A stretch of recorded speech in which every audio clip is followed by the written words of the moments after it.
Hi, I'm Beth. And I'm Lindsay. Welcome to our Sharpen Your Skills video series sponsored by Janome, Northcott, Coates, and the Warm Company. Join us each Wednesday in April as we share projects and tips to brush up on your sewing skills or learn a new technique. Using a variety of projects, we'll be sharing our secrets to sharpen your sewing skills. So first off, we've got this really fun doll project. And this is a panel from Northcott. It's called Girls of the World. And so all that you need is on the panel to make this cute doll. And she's got 2 skirts and a little purse too. So cute. Yeah. So Beth's gonna show you how. Hi, I'm Beth, and today I'm going to show you how to make a cute doll from a panel. And this one is Northcott Girls of the World panel. And each panel that you purchase comes with 2 dolls. And so we'll show you how to do it. So first thing we want to do is cut out all the pieces. And note that the instructions are on the panel. And we'll want to cut around the outside of the doll shape. Don't cut on the dotted line, that's going to be our sewing line.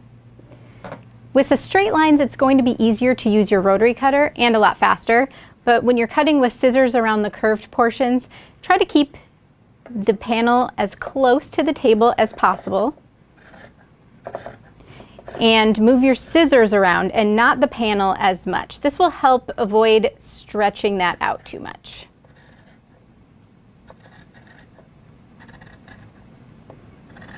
So we've cut out the front and back of the doll, and you don't have to be too exact because you are sewing on that dotted line, so it's pretty forgiving. So you can put those right sides together and then just put a few pins in there. Just make sure you get that really nice and lined up. And then we'll start sewing and leave an opening for turning, probably along the side. And then be sure to backstitch at the start of your opening. That's going to be a point that's really stressed when you're turning it around, and so you want that to be very secure. It's a good idea to sew in the needle down position. That way when you're turning and pivoting, your doll won't move around underneath your needle. And on the curves, it's much better to gradually turn, pivot a lot, so that you don't have any sharp movements. So we'll sew around the whole doll on the dashed line, and I would say err a little bit on the inside of the dashed line. Otherwise, when you turn it, you might see those dashes on the outside of your doll.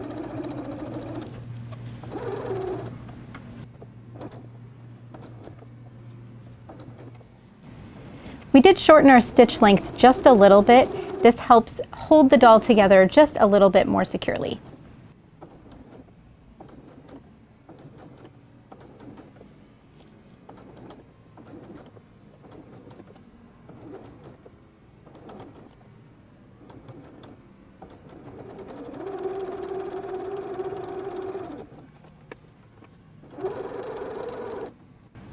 When you come to a corner like the neck or the arms, it's best to make a gradual curve rather than a really hard pivot.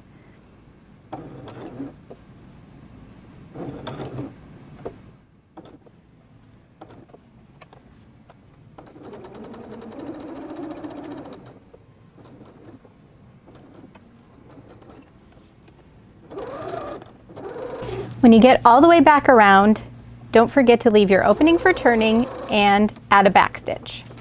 Once you've sewn all the way around, just take a double check on the seams and make sure that your stitching is all within those dashed lines.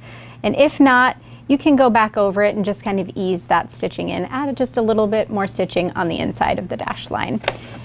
To reduce bulk along the curves and in the points and corners, we'll want to clip some of that fabric out.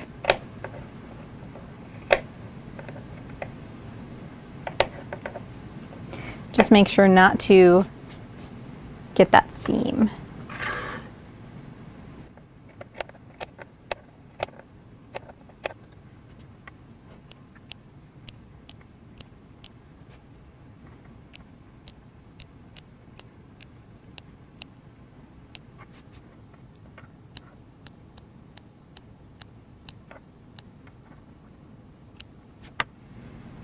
To save yourself some time when you're clipping those curves, you can use a pinking shears.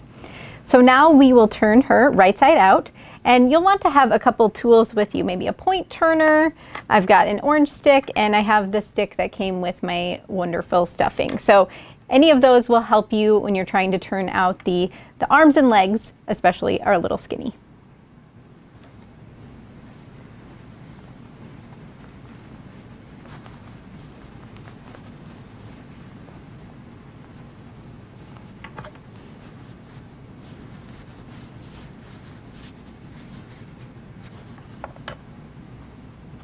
Now we've turned her right side out and given her a little pressing. Now we're going to stuff, and we don't want to use like a big clump. Take smaller pieces, kind of compact them a little bit, and then put them in the opening. And then again, here's where you'll want to use your little tools to stuff those down into the smaller spaces. And you do want to get a good amount in here so that she's nice and stuffed. And just continue adding your filling.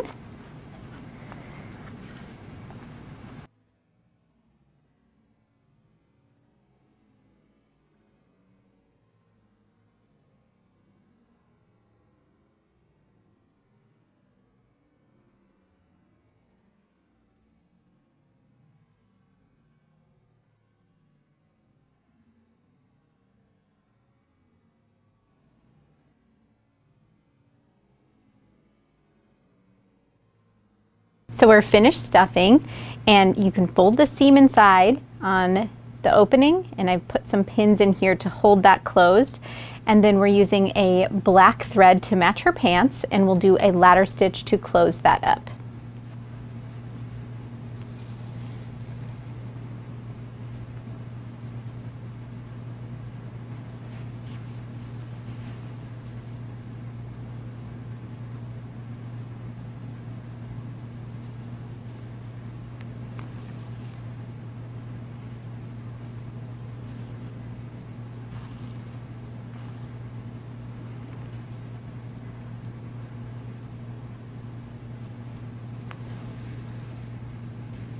Now we'll make the skirt.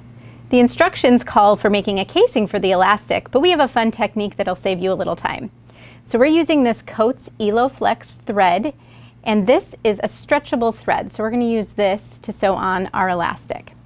So we have already turned the top and bottom under about 1/4 of an inch, and the bottom part we already top stitched. So now we're going to take this over to the machine, and we've got our 8 inches of 1/4 inch elastic. And we've got the black EloFlex thread threaded on the machine so that blends in with the front of our skirt. So what we're going to do is line up this elastic with the top of the skirt, and we're just using a straight stitch. And as we stitch, we're just going to stretch this to fit along the top, and that will gather the skirt up.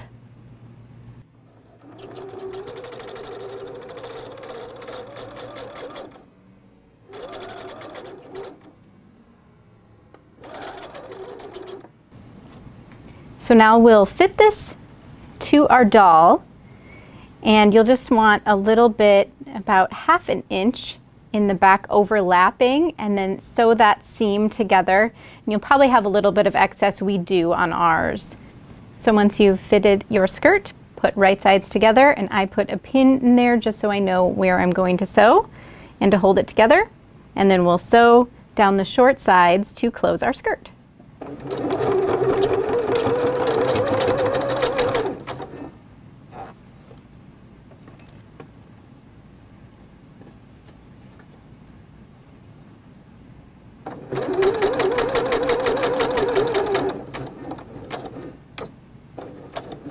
So we've sewn our skirt and turned it right side out. So now we can put it on our doll. If you'd like a little more bendability at the joints, you can top stitch with a matching thread at the joint positions just to make her a little more flexible. Isn't that such a cute project? So fun to sew, and you can do this in an afternoon. I think it'd be a really fun project to do with your kids or grandkids. I had so much fun sewing that doll, and it's such a fast project. It's really kind of fun to do if you're kind of between projects or you just want something fast to finish. And it's so cute. It would be really great to give as little gifts. So much fun. And so we also have the panel here for Girls of the World. This is another part of the panel. And they're very versatile. You can use it as intended, or you can also cut up different motifs. So we're going to give you some ideas for tips for fussy cutting. So fussy cutting is so popular right now, so you'll see it in a lot of projects. And we wanted to share some tips for how to get this look in your quilt. So we made some cute little sample blocks. So we fussy cut from the Safari Swank collection from Northcott. Just really cute jungle animal prints, which is just perfect for fussy cutting. So you can fussy cut with any project you're working on. All you need to know is the size of the piece you're cutting, and we're going to show you a few tips for how you can see what this will look like in your finished block. Yeah, so first thing is we created a little template, like a viewing window. And this is kind of just out of cardstock, and you could use cardboard or template plastic, and this is really helpful, so you can kind of move it around on your fabric and see which of these motifs are going to really work for the size that you're working with. So yeah, maybe the alligator doesn't work as well because he's a little longer and you'd have to cut off his tail. But we found that the gorilla and the elephant worked pretty well. And then of course keep in mind too that you are going to lose a 1/4 inch, so you don't want to get too close to the edge. Right, so let's find an example. For instance, this rhino, you can see his horn and his tail are right on the finished center piece size. So you're going to lose a 1/4 inch on both sides. So this one, if you're okay with losing his tail, you might want to scoot over a little more, or you might just want to choose a different motif. Right. And then same thing kind of with the elephant. So when we centered that up, you get a little bit of those monkey eyes at the bottom, and maybe that's not something that you would really like to do. So I would say just kind of cheat that a little bit, and then you'll lose that monkey actually in the seam allowance, so it doesn't show up in your finished elephant piece. So if you're using this method, you can just mark where to cut once you find where you like it. So we can just mark the corners here because we're cutting straight lines on this piece. So you can use these little guides to line up your ruler and cut this shape out. And then we also have some other types of things. Of course, a ruler, square ruler works great. And if you are going to be cutting a lot of the same size, probably good to invest in just that size ruler. There's a lot of rulers that are meant specifically for fussy cutting. So you can see this one has where all the lines intersect right at a center point, so you can center your piece for all of these different measurements. But definitely something to check out if you're cutting a lot of the same pieces. Yeah, and then for English paper piecing, there's this really fun template that has the hexagon marked on there for you. Yeah, so you can see where, you know, what you might want to cut out ahead. You can see that, and you can just cut around this template to center it. So lots of great rulers and tools out there for fussy cutting. It's so popular. And then the last thing we want to keep in mind is you're going to need some extra fabric for this, because as you're being so selective with where you're cutting, you know, you're cutting out some parts, you're not going to use some parts of the print. So you do need some extra fabric. Yeah, your fabric will look like Swiss cheese when you're done fussy cutting from it. So you definitely want to make sure you're getting more than your pattern intends.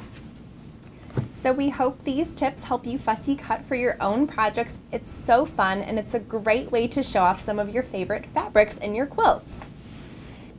So next we're going to go to our So Easy Sampler Quilt Along and show you block 1.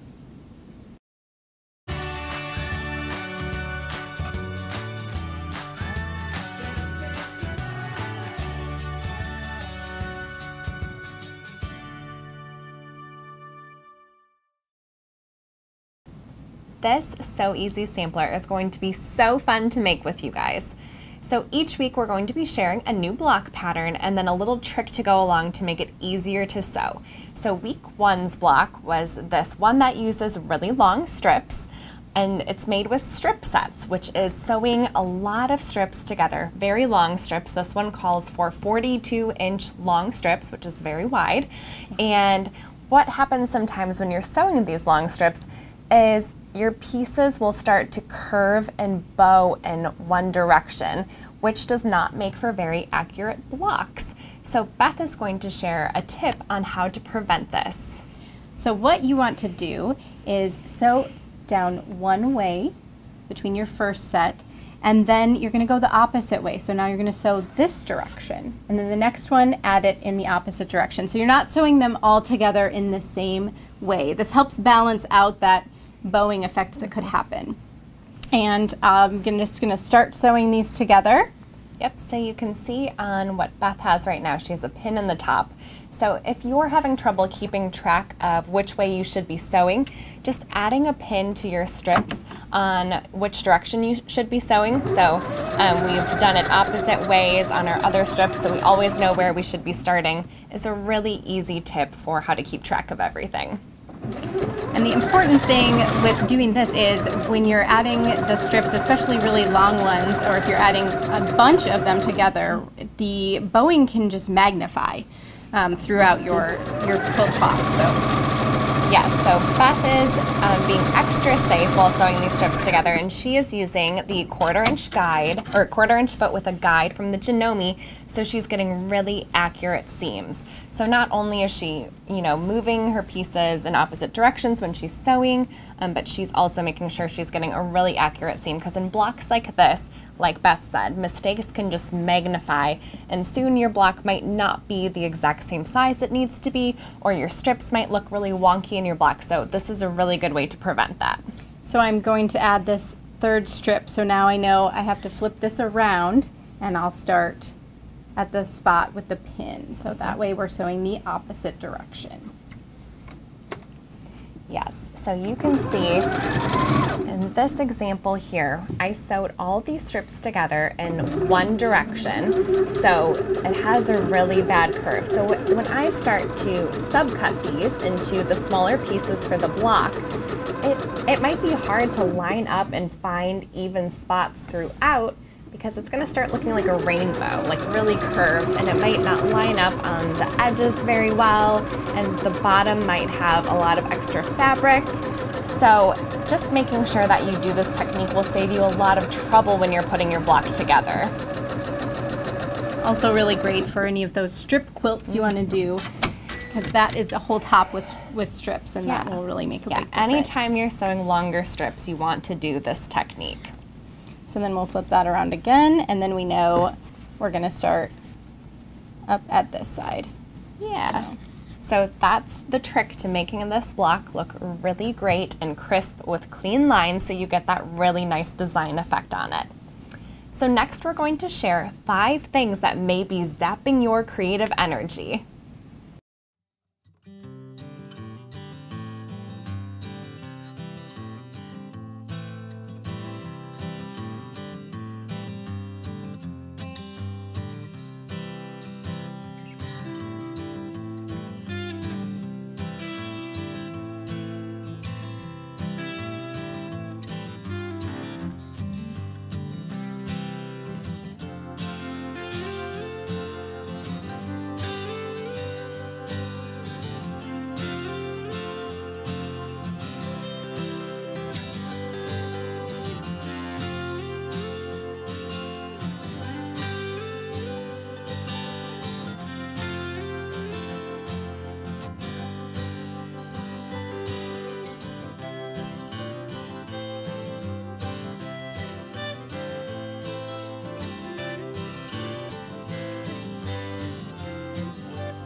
Thank you so much for joining us today. We hope that these tricks and tips really help in your own sewing.